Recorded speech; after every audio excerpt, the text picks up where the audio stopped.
Meus irmãos, eu quero saudar a todos com um bom dia, na graça e na paz do Senhor Jesus.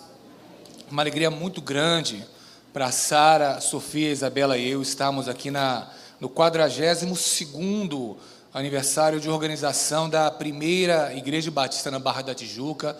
Eu louvo a Deus por esse privilégio, agradeço a Ele esse privilégio, agradeço a primeira Igreja Batista na Barra da Tijuca e agradeço ao nosso querido presidente da Convenção Batista Carioca, nosso querido pastor José Maria, a sua esposa, a pastora Janaína. Muito obrigado, é uma alegria muito grande que vocês nos proporcionam estar aqui revendo os irmãos, participando dessa celebração e revendo tanta gente querida, não é? Tanta gente especial, revendo o pastor Adeilson Fíngulo Turques, que nós não víamos há mais de 15 anos, é uma alegria grande revê-lo, nossa querida professora Geraldina do Seminário Teológico Betel, não é? Que hoje está servindo ali na Igreja Presbiteriana das Américas, uma alegria grande também revê-la.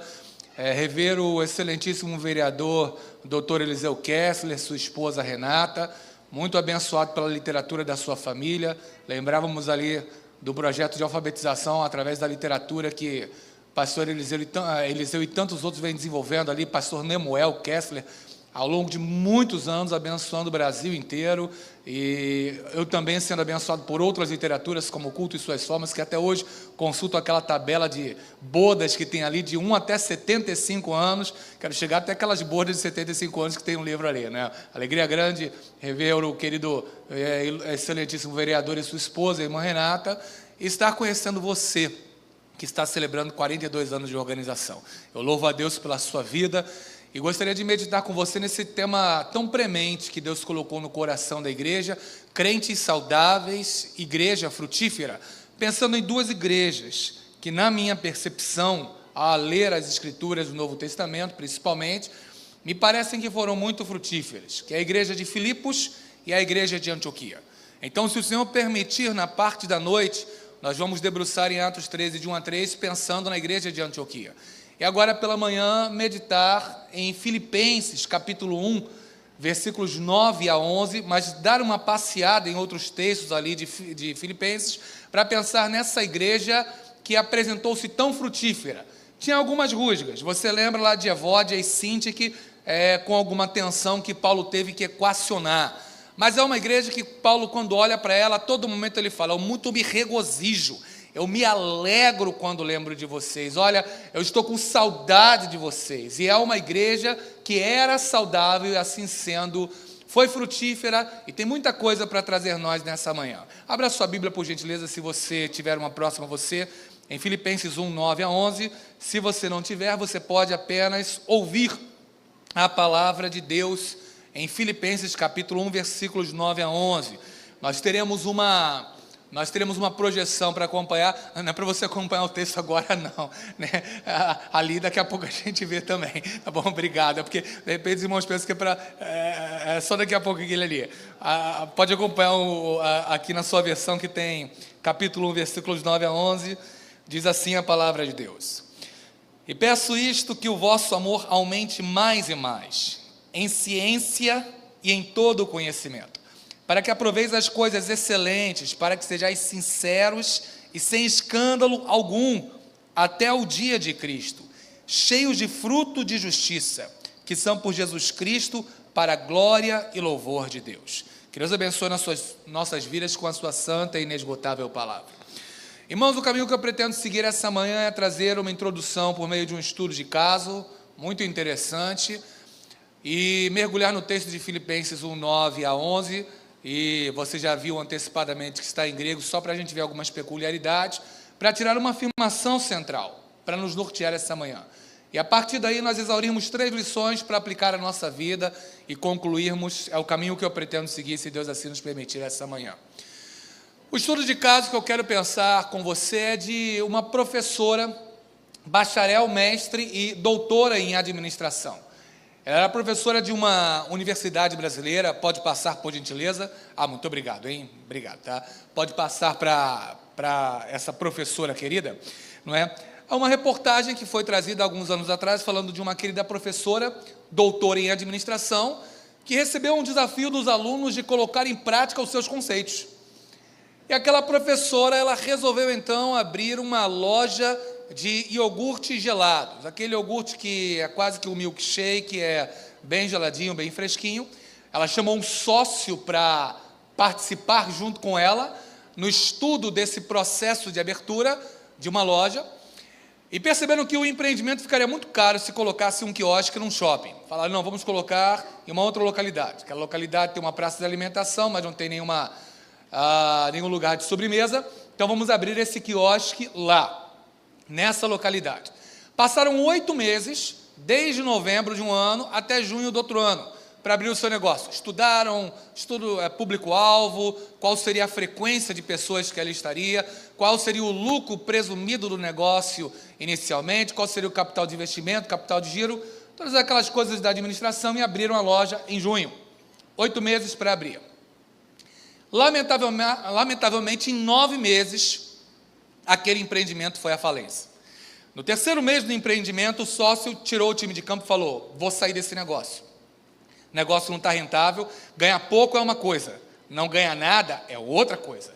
Ele saiu, 3 meses, ela conseguiu fazer uma sociedade com mais 2 outros amigos, que ficaram os outros meses restantes, e simplesmente o negócio foi à bancarrota, o negócio não foi para frente. Qual foi o primeiro erro de cálculo daquela professora de administração, segundo ela? Eles planejaram o início do negócio, eles começaram o planejamento em novembro.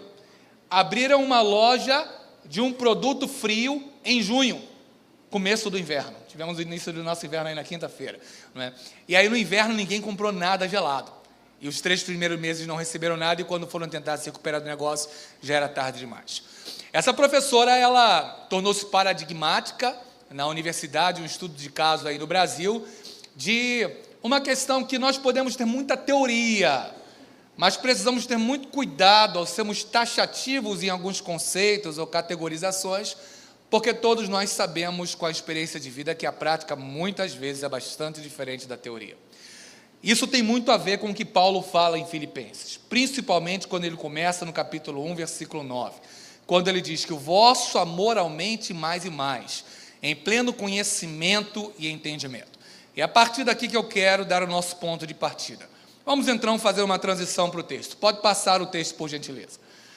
Não estranha não, e nem acha difícil não, irmão. O grego é parecido com o português em muitas coisas.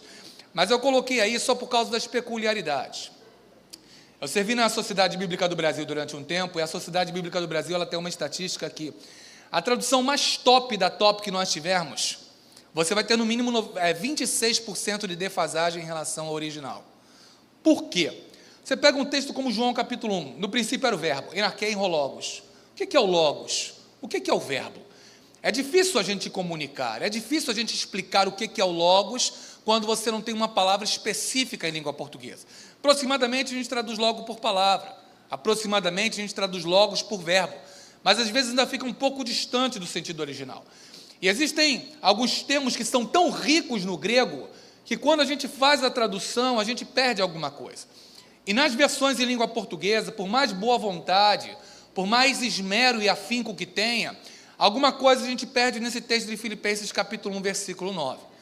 Paulo ele começa dizendo ali que o vosso amor aumente mais e mais. Não é? Você tem ali no texto que o vosso amor, o agape, você tem 4 tipos de amor no grego. Você já sabe, não é o nosso assunto, mas só para colocar que esse amor é o amor incondicional, não é? Alguns falam de amor a Deus, não é só o amor a Deus, é o amor incondicional. Você pode ter um amor incondicional a um amigo, um amor incondicional a um pai, a uma mãe. O filéu é o amor entre amigos, o eros é o amor passional, e o estergó, o amor familiar, o amor entre pai e mãe. Então Paulo diz que o vosso amor incondicional, o ágape, ele aumente mais e mais. Mas o que eu quero chamar a atenção e o que isso tem a ver com a professora da introdução? Na minha versão está, o vosso amor aumente mais e mais em ciência e em conhecimento. Em outras versões, em conhecimento e em entendimento. Os termos que estão ali, nesse caso ali, na segunda linha para a terceira linha, epignossei e astessei. Por que eu trouxe isso? Epignossei significa o conhecimento teórico, o conhecimento cognitivo. Astesis também é conhecimento, mas é o conhecimento perceptivo, é o conhecimento da prática, é o conhecimento prático. Aistesis nos gera o termo em língua portuguesa aestéticos, estética. Estética vem daí, de aistesis. Então o que Paulo está dizendo é que o seu amor incondicional aumente mais e mais em conhecimento teórico cognitivo e em conhecimento prático perceptivo. É isso que Paulo está dizendo. O amor não pode aumentar só na teoria. O amor tem que aumentar na prática. O amor não pode ser como a tese da professora de administração, que conhece tudo na teoria, mas na prática a coisa não se concretiza. Paulo diz, o seu amor aumente em epignosse, em um conhecimento cognitivo, mas o seu amor também aumente em ástesis. Ástesis só aparece 2 vezes na Bíblia. Aqui, em Filipenses 1,9, em Hebreus 5,14. Hebreus 5,14, o autor de Hebreus diz, o mantimento sólido é para os fiéis, o qual em razão dos ástesis, dos sentidos, em outras versões, dos costumes, podem discernir o bem e o mal. Ali ele traduz por sentido, percepção. Filipenses 1,9, Hebreus 5,14. As únicas vezes que esse termo aparece na Bíblia. Veja, Paulo diz, aumente o seu amor em teoria, aumente o seu amor em prática. E ele vai prosseguir dizendo, versículo de número 10, a fim de que você aprove as coisas excelentes. O termo ali para coisas excelentes tem tadiaferonta. Tadiaferonta. É o que está ali no versículo de número 10. O que Paulo quer dizer com coisas excelentes? Coisas que não podem ser reprovadas. Coisas que são coisas aprovadas por Deus. A sua aprovação seja naquilo que Deus aprova. A sua aprovação seja naquilo que tem a aprovação do Senhor. Paulo prossegue dizendo ainda, para que sejais sinceros e sem escândalo algum até o dia de Cristo. É interessante, o para na nossa versão portuguesa não traz distinção. Você tem vários paras no grego. Esse para aqui, se você conseguir enxergar na telinha aí, ó, você tem primeira, segunda, terceira, quarta, terceira linha ali, ó, no versículo 10, eis, parece com o nosso E-I-S, Epsilon, Iota, Sigma, para que aproveis as coisas que são excelentes, a fim de que sejais sinceros e inculpáveis até o dia de Cristo. Esse para significa a consequência natural de um processo, ser conduzido em direção a. A ideia é, se seu amor é teórico e seu amor é prático, estão sendo aprovados na sua vida, naturalmente, você aprova o que é bom e você é conduzido a um tipo de vida sincera. Sincero, se você olhar o termo aí, tenta ver comigo e encontrar uma letrinha aí que é parecida com o português, ó. Você tem lá no versículo 10, 1, 2, 3, 4, 5, 6, 7, 8, 9, 10. A 10ª palavra, bem debaixo do número 10, está escrito ali. Eile crines, julgar. Eile, Hélios, a gente lembra, Hélios é o Sol, sistema heliocêntrico, sistema que se presumia, entende que a Terra gira em torno do Sol, os planetas giram em torno do Sol, então você tem ali o Hélio, Heliocrines, julgado pela luz do Sol, é a ideia. O termo que na minha Bíblia está traduzido por sincero, a ideia é a seguinte, o brilho da glória de Deus, que brilha como o Sol, ele vem sobre você e você não tem culpa nenhuma. Ele vem sobre você e você não é encontrado em falta. Ele vem sobre você e a sua cera derrete. E aí fica só você, sem cera, sincero. Essa é a ideia, que a luz do brilho de Deus vem sobre você e você sai sem ser achado em falta.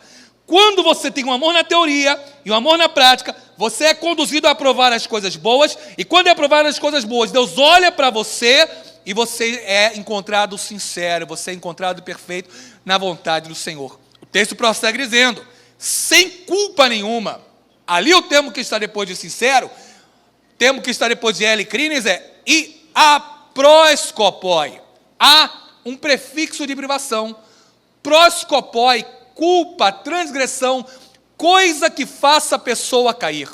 Ou seja, você não vai ter coisa na sua vida que vai escandalizar o Evangelho. Até o dia de Cristo, até a volta de Jesus. Então Paulo está dizendo, se a igreja, ela é uma igreja saudável, que tem um amor na teoria e na prática, ela entende o que é amar, que é um mandamento, e ela pratica isso, ela vai aprovar as coisas boas. Quando Deus olhar para ela, ela vai ser encontrada sincera e sem qualquer coisa que faça alguém se escandalizar, transgredir, errar ou pecar. Será uma igreja saudável que produzirá frutos para a glória de Deus. Amém? Fale a quem está do seu lado. Vamos ser frutíferos como os filipenses. Pode falar. Vamos ser frutíferos como os filipenses. Pode passar, por gentileza. E quando a gente pensa em ser frutíferos como os filipenses, a minha afirmação central é: o crente saudável resulta em uma igreja frutífera, que é o tema que a igreja adotou, à luz do texto. A minha percepção é que o texto lhe traz isso que Deus colocou no coração da primeira igreja batista na Barra da Tijuca. Mas por que crentes saudáveis, eles geram uma igreja frutífera, como era a igreja de Filipos? Pelo menos 3 razões me transparecem no texto. Pode passar, por gentileza? Em primeiro lugar, um crente saudável, ele gera uma igreja frutífera porque ele se alimenta do amor. É o que diz o versículo de número 9. O seu amor aumente mais e mais em teoria, em prática, em conhecimento e percepção. O amor desse cristão vai aumentando. E amor é daqueles mistérios de Deus. E quanto mais a gente compartilha, mais a gente tem. Amor é daquelas coisas que precisa ser exercitada para ser robustecida e consolidada. O amor é aquela coisa que alimenta a nossa alma quando nós compartilhamos. Mas Os Guinness, ele faz uma ressalva. Ele diz: há um problema na contemporaneidade. Quando Jesus cita Deuteronômio capítulo 8, versículo de número 3 para Satanás, em Mateus 4:4, quando Satanás vai tentá-lo, Jesus diz: nem só de pão viverá o homem, mas de toda palavra que sai da boca de Deus. Os Guinness, numa das suas obras, diz: parece que nós vivemos numa geração que aprendeu a viver só de pão. E quando nós aprendemos a viver só de pão, nós acabamos esquecendo o propósito para o qual nós fomos criados e deixamos de nos alimentar daquilo que Deus reservou para a nossa vida. É interessante que o alimento, de vez em quando, aparecia na Bíblia como fruto de alguma pergunta, de alguma questão. Jesus, o Senhor está falando que a gente não trouxe comida, e o Senhor pediu comida, bebida, o Senhor pediu água para a mulher samaritana. O Senhor está falando de alguma comida? Que comida é essa? E Jesus diz em João 4:34, a minha comida, o meu alimento, é fazer a vontade do meu Pai. Por que Jesus responde que a comida é fazer a vontade de Deus? Por que Jesus, quando perguntam a ele se havia alimento, ele diz: o meu alimento é fazer a vontade de Deus? Porque quando nós fazemos a vontade de Deus, nós nos realizamos. Quando nós fazemos a vontade de Deus, nós encontramos propósito. Quando nós encontramos a vontade de Deus, nós encontramos sentidos na nossa vida. Alexander Solzhenitsyn, um literato russo, ele disse: lamentavelmente a nossa geração, ela requer muitos direitos e seus quereres, mas ela está sem muitos deveres e sem muito aquilo o que está cumprindo e realizando aquilo que lhe cabe da sua responsabilidade. Multiplicam-se as faculdades de direito e rarefazem-se as disciplinas do dever. Todo mundo quer direito, mas pouca gente quer cumprir o seu dever. E Jesus diz: a minha vontade é cumprir a vontade de meu Pai. O meu alimento é cumprir a vontade do meu Pai. Nós cantamos isso de alguma forma. No serviço do meu Rei, eu sou feliz. Por que eu sou feliz no serviço do meu Rei? Porque quando eu sirvo, eu encontro o propósito. Porque quando eu sirvo, eu entendo o que eu devo fazer. Quando um baterista serve na igreja, quando um guitarrista serve na igreja, quando uma professora de ministério infantil, ela serve na igreja, muitas vezes ali eles percebem que há um dom, há um talento que Deus os concedeu para isso, e aquele músico, ele vai fazer uma faculdade de música, aquela professora de crianças vai fazer um curso de pedagogia, e no serviço as pessoas muitas vezes encontram um propósito, e quando nós encontramos propósitos, todo sentimento de irrelevância, ele vai embora de nós. A nossa geração, ela tem um sentimento de irrelevância muito profundo. Ela está fazendo algo e muitas vezes pergunta: por que eu estou fazendo isso? Por que eu estou realizando isso? Porque o sentimento de irrelevância nos ronda quando nós não temos propósito na nossa vida. Você quer encontrar o propósito para a sua vida? Sirva no serviço do Rei. No serviço do Rei, a gente encontra propósito, a gente encontra razão de viver, a gente encontra razão de ser. Por isso Jesus diz: a minha comida é fazer a vontade do Pai. Quando eu faço a vontade do Pai, eu encontro o propósito, para o qual eu vim a esse mundo para salvar a humanidade, para franquear a salvação à humanidade. Essa é a minha comida, essa comida me alimenta. Por isso, irmãos, a igreja de Filipe era uma igreja frutífera, porque era uma igreja que amava. E quando amamos, estamos fazendo a vontade do Pai, estamos servindo no propósito de Deus, estamos fazendo a vontade dEle. Amém? Pois bem, por isso nós precisamos tomar um cuidado também para aquilo que está em 2 Samuel 18, 22 e para aquilo que Paulo orienta. Davi foi traído por Absalão, a guerra chegou, Absalão deu um golpe de estado. A notícia não é boa, Absalão morreu. O mensageiro se apresenta para Joabe, Ahimaás, e fala: deixa eu entregar a mensagem a Davi. Meu filho não corre para entregar a mensagem não é boa, mas deixa eu entregar, o que quer que seja, eu quero entregar. Então vai, você quer ir, você vai. Cusi se apresenta quando é convocado. Cusi, vem aqui, diga para o rei que Absalão morreu. Cusi corre, Ahimaás corre mais rápido do que ele, vai entregar a mensagem. Quando ele vai entregar a mensagem, Davi pergunta: qual é a mensagem? Ahimaás diz: eu não sei, eu só vim correr, eu não sei qual é a mensagem, eu não tenho mensagem.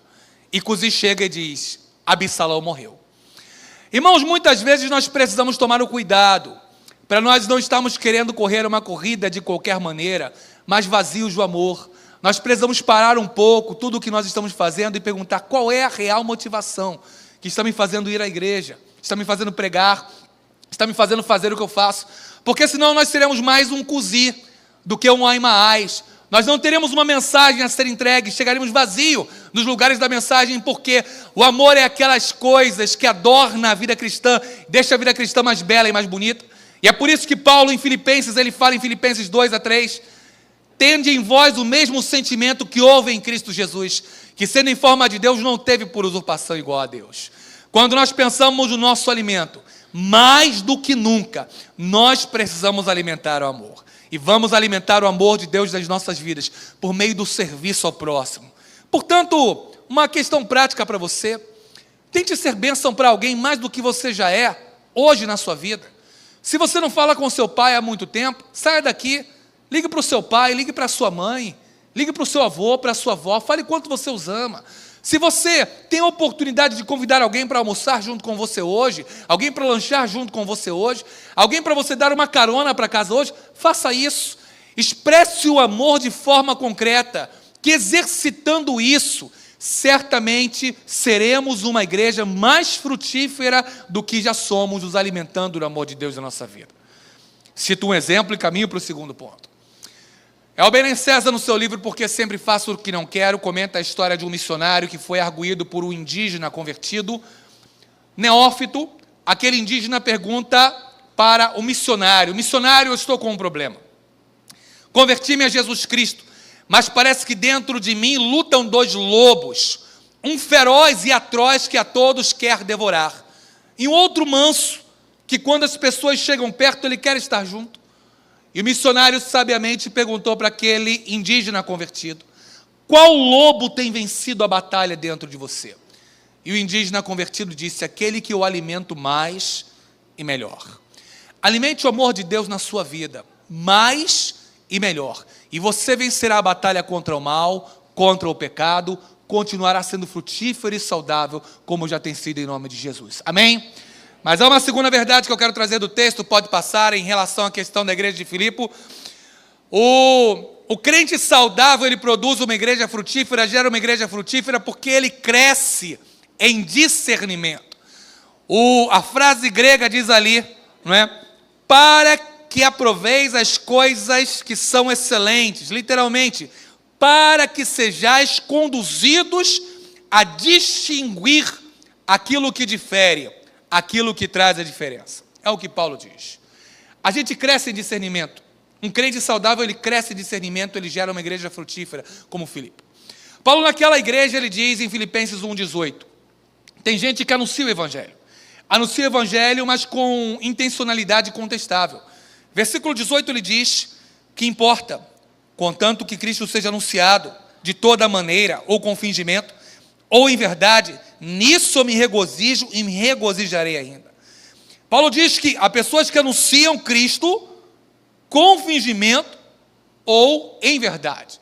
Algumas em fingimento e algumas em verdade. Paulo diz, importa que Cristo seja anunciado. Paulo menciona, precisamos ter discernimento. Precisamos amadurecer na fé. É o texto que eu mencionei de Hebreus 5,14. O mantimento sólido é para os fiéis, o qual em razão dos costumes tem os sentidos exercitados para discernir o bem e o mal. Esse grupo de pessoas que se apresentou aqui na frente, chegando para a igreja agora, cada dia mais vai conhecendo mais de Jesus e amadurecendo na fé. E quando a gente amadurece na fé, a gente vai entendendo que a igreja ela tem ovelhas, tem trigo, mas no meio desse trigo, às vezes, você encontra um pouco de joio, que se parece muito com trigo. Você vai entender que tem gente muito madura na igreja, mas que tem gente que está começando na fé, tem gente firme, mas tem gente às vezes cambaleante. E a gente vai começando a ter discernimento um pouco mais acurado na nossa vida. Vai entender que muitos pregam a verdade, taxativa e firmemente, mas outros fazem concessões que muitas vezes são contestáveis. Nós vamos entender questões sobre o sofrimento, como Paulo fala em Colossenses 1,24. Ele diz que nós estamos aqui para completar as aflições de Cristo. Pastor, mas por que eu estou sofrendo tanto, pastor? Eu quero ter um discernimento, eu quero entender isso. Quando você amadurece, você vai entendendo que há sofrimentos que são da escola de Deus para o nosso crescimento, sofrimentos didáticos. Há sofrimentos que são porque o homem é ruim, o homem é mau, o homem é maligno, o mal cósmico. Há sofrimentos por causa da moralidade, porque às vezes a pessoa é ruim e fez alguma coisa má junto conosco. Há sofrimentos que são para o nosso aperfeiçoamento. A gente vai fazer como o Gideão, muitas vezes, quando o anjo chega para ele em Juízes 6,12 e diz, o Senhor é contigo, varão valoroso. E Gideão manda uma pergunta teológica para ele. Se o Senhor é comigo, por que tudo isso me sobreveio? Se Deus é bom, por que existe o mal? É a pergunta teológica que Gideão vai fazer ao anjo que traz o argumento para ele. Irmãos, quando nós amadurecemos na fé, as coisas vão ficando mais claras. A gente lê Colossenses 1,24, como mencionei, para completarmos as aflições de Cristo, e a gente passa a entender que se os sofrimentos de Cristo foram para a expiação do pecado de todo aquele que nele crê, o nosso sofrimento, diz John Piper, é para propagação. Se Jesus sofreu para expiação, o seu sofrimento é para propagação do Evangelho. Você não sabe, mas o que você passa, com a robusteza que Deus lhe dá, com a firmeza que Deus lhe dá, tem inspirado muita gente a prosseguir adiante. Você não sabe, mas tem gente no seu condomínio que pelo simples fato do seu ir e vir à igreja, em meio às lutas, às dificuldades, às agruras, às intempéries e às vicissitudes que você passa, tem gente que é inspirado pela sua vida, tem gente que é inspirado pela sua fé, tem gente que recebe o Evangelho por meio da propagação de Deus na sua vida. Pastor, mas o que eu estou passando agora? Como eu vou resolver? Por que Deus não me responde? João 13, versículo de número 7. Na cerimônia de lava-pés de Pedro, lavando os pés de Pedro, Pedro diz, se eu não te lavar, não me lava os pés, e Jesus diz, se eu não te lavar os pés, o Senhor não tem parte comigo. E Jesus responde para ele, o que eu faço, você não entende agora, mas você saberá depois. O que eu faço, tu não entendes agora, mas tu saberás depois. João 13, 7. Nem tudo o que você está passando agora você vai entender, mas no momento certo, Deus vai lhe esclarecer. Apenas prossiga na caminhada de Deus, na visão de Deus. E no momento certo, Deus trará a clareza a você do porquê você está sofrendo. Mas prossiga adiante, discernindo com maturidade a vontade de Deus na sua vida. Amém? Terceiro lugar, crentes saudáveis produzem igrejas frutíferas. Pode passar, por gentileza. Porque esses crentes saudáveis são aqueles que se exercitam na vida cristã. São aqueles que têm o exercício na sua vida. O texto vai dizer, a fim de ser sinceros e não dar escândalo até a volta de Cristo. Se o crente saudável tem alimento bom, alimenta-se com amor. Se o crente saudável é um crente que é maduro, pouco a pouco, gradativamente na fé, esse crente ele se exercita. Perceba a gradação do ensino. O que a gente precisa para ter saúde física? Boa alimentação e exercício. E a gente fazer isso regularmente, amadurecendo. A mesma coisa na vida espiritual: maturidade, exercício e bom alimento. Por que precisamos nos exercitar? Paulo diz em Filipenses capítulo 4, versículo 11, onde a gente dá um pulinho logo para o 13, quando ele diz: posso todas as coisas naquele que me fortalece. Ele começa dizendo: eu aprendi a contentar-me com o que tenho. Eu me exercitei nisso. Por quê? Charles Spurgeon olha para Filipenses 4:11 e nos lembra: reclamar vem no chip. A gente precisa aprender a se contentar. Nós somos reclamões por natureza. Fique tranquilo, não é só o seu filho que reclama quando você vai no self-service e vai pedir ele naquele mar de 50 pratos que pode escolher. Olha muitas vezes e diz: poxa, isso de novo? Ou então, alguém quando vai escolher no seu guarda-roupa lotados uma peça de roupa para vir à igreja, abre o guarda-roupa cheio de roupas e diz: não tenho nada para ir na igreja. Olha para os 50 pares de sapato que tem no seu closet e diz: não tenho nenhum sapato para ir hoje à noite. Mas você já não foi com o de manhã, vai com o mesmo sapato de noite. Mas eu não tenho o que combine, não tenho nada. E a gente vai reclamando, reclamando e reclamando. Porque reclamar vem no chip. Por isso Paulo diz: eu aprendi a contentar-me. Contentar-se é questão de aprendizado. Reclamar vem no chip do pecado. E a gente precisa tirar a reclamação da nossa vida. Somos proibidos de reclamar, irmãos. Nós somos uma das gerações mais ricas que já passou na face da terra. Nós andamos de carro quando o pessoal andava a pé ou de carroça. Nós temos ar-condicionado quando o pessoal ficava no sol a pino. Nós podemos estar numa vista belíssima dela, com um microfone projetando a nossa voz, enquanto você tem oradores como Heródoto e tantos outros que pregavam na praia para conseguir fazer fazer os seus discursos na praia, para que a sua voz conseguisse ultrapassar o vento e fossem bons oradores. Irmãos, nós somos privilegiados, somos proibidos de reclamar. Amorosamente, diga a quem está do seu lado: aprenda a se contentar com o que você tem, meu irmão. Aprenda a se contentar. Aprenda a se contentar. Aprenda a se contentar. Reclamar vem no chip. A gente precisa aprender a se contentar. O contentar não é letargia. O contentar não é acomodação. O contentar não é desejar coisas melhores. Entenda-me, por gentileza, na medida do equilíbrio da Escritura Sagrada. Você deve ter os seus alvos e objetivos de vida de sempre crescer perfeitamente. Mas só que nós somos proibidos de reclamar, porque a gente lembra que os murmuradores ficaram no deserto.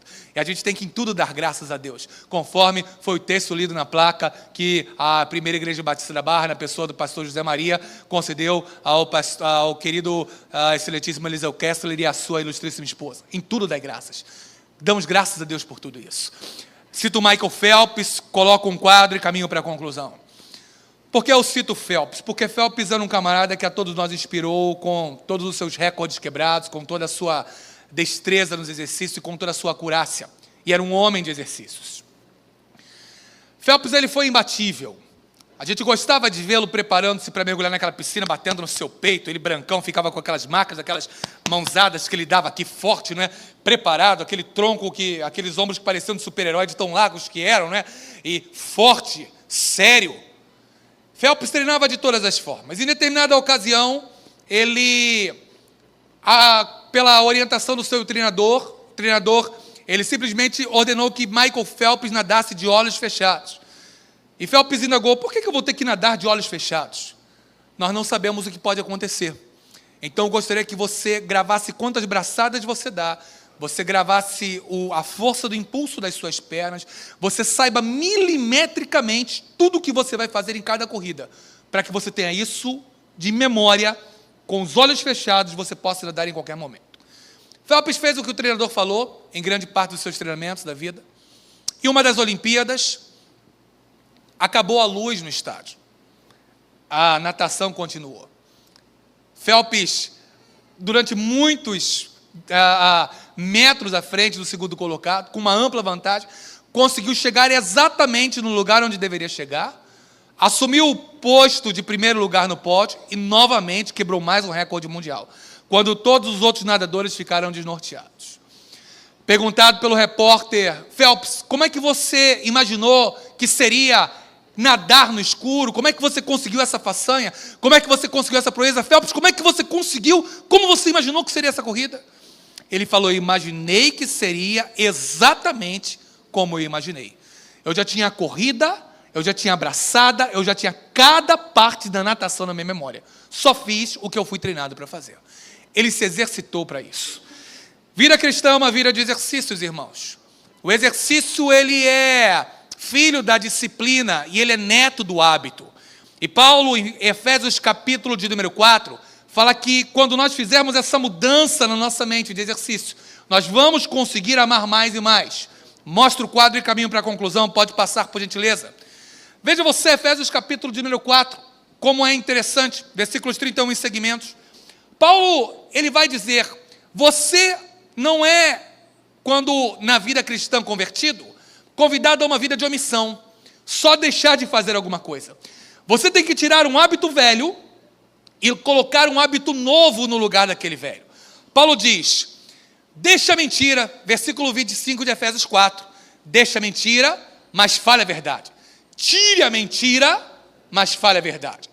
Paulo diz, irai-vos, mas deixa a sua ira ir embora. Irai-vos e não pequeis, não se põe o sol sobre a vossa ira.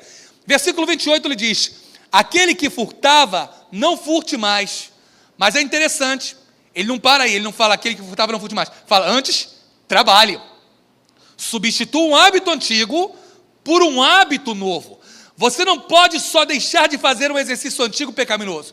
Você tem que substituir o pecado antigo por um hábito da parte de Deus novo. Se exercitar no novo. Paulo prossegue dizendo, não saia da vossa boca nenhuma palavra torpe, mas só que for boa para edificação, para que dê graça ao que a ouve. Não saia palavra podre, mas coloque palavra boa que dê graça. Não entristeça o espírito e tire as coisas ruins. Encha-se de gentileza, misericórdia e perdão. Então, precisamos entender que, para continuarmos sendo uma igreja, crentes saudáveis que gerem uma igreja frutífera, precisamos tirar o hábito ruim, mas imediatamente colocar um novo hábito e nos exercitar naquele hábito. É o que Paulo diz em Efésios capítulo de número 4. Então, crentes saudáveis quem são? Pode passar por gentileza? Crentes saudáveis são aqueles que têm um bom alimento. E esse bom alimento é o alimento do amor. A vossa vontade, o vosso desejo, seja alimentar-se do amor mais e mais. Segundo, crentes saudáveis são aqueles que amadurecem na fé, porque eles vão ter discernimento.